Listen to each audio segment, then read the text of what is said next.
Andhra Pradesh cadre senior IAS అధికారి శ్రీలక్ష్మి గురించి 2 తెలుగు రాష్ట్రాల్లో రాజకీయాలపై అవగాహన ఉన్న ప్రతి ఒక్కరికి ఓ క్లారిటీ ఉంది.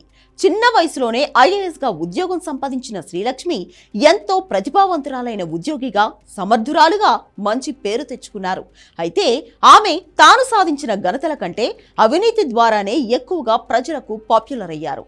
సాధారణంగా ఐపీఎస్, ఐఏఎస్ అధికారుల గురించి సామాన్య ప్రజల్లో కూడా చర్చ జరుగుతూ ఉంటుంది. ఎందరో ఆల్ ఇండియా సర్వీస్ అధికారులు సామాన్య ప్రజల్లో పాపులర్ అయ్యారు. కానీ శ్రీలక్ష్మి రేంజ్లో మాత్రం ఏ అధికారి పాపులర్ కాలేదు. అత్యంత వివాదాస్పద అధికారిగా కూడా ఆమెకు గుర్తింపు ఉంది. దేశంలోనే తొలిసారి ఒక మహిళా ఐఏఎస్ అధికారి సుదీర్ఘకాలం జైల్లో ఉండడం కూడా ఆమెకే చెల్లింది. అవినీతి అనే మరక శ్రీలక్ష్మి జీవితం మొత్తం వెంటాడుతూనే ఉంటుంది. వైఎస్ జగన్ అక్రమాలకు శ్రీలక్ష్మి వత్తాసు పలికారని అప్పట్లోనే సిబిఐ అధికారులు సాక్ష్యాలతో సహా తేల్చేశారు. సిబిఐ కేసులో అరెస్టు కావడం, సుదీర్ఘకాలం జైల్లో ఉండడం అప్పట్లో ఆమె జాతీయ స్థాయిలో పాపులర్ అయ్యారు. వైఎస్ రాజశేఖర రెడ్డి ముఖ్యమంత్రిగా ఉన్న సమయంలో గనుల శాఖ ముఖ్య కార్యదర్శిగా శ్రీలక్ష్మి చేసిన సంతకాలు ఆమె జీవితానికి మాయని మచ్చ. ఆ తర్వాత ఆమె బయటకు వచ్చినా ఆమె స్థాయికి తగ్గ పోస్టు మాత్రం ఇప్పటి వరకు దక్కలేదని చెప్పాలి.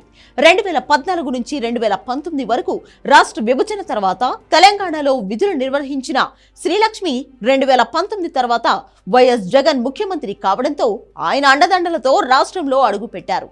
తనకు అన్ని విధాలుగా సహకరించిన శ్రీలక్ష్మికి జగన్ అండగా నిలిచారు.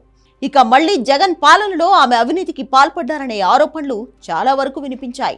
అలాగే ఆమె తెలుగుదేశం పార్టీ నేతలను కూడా ఇబ్బంది పెట్టారనే వాదన కూడా ఒకటి ఉంది. ఈ తరుణంలో ఆమెకు ఇప్పటి వరకు పోస్టింగ్ దక్కలేదు.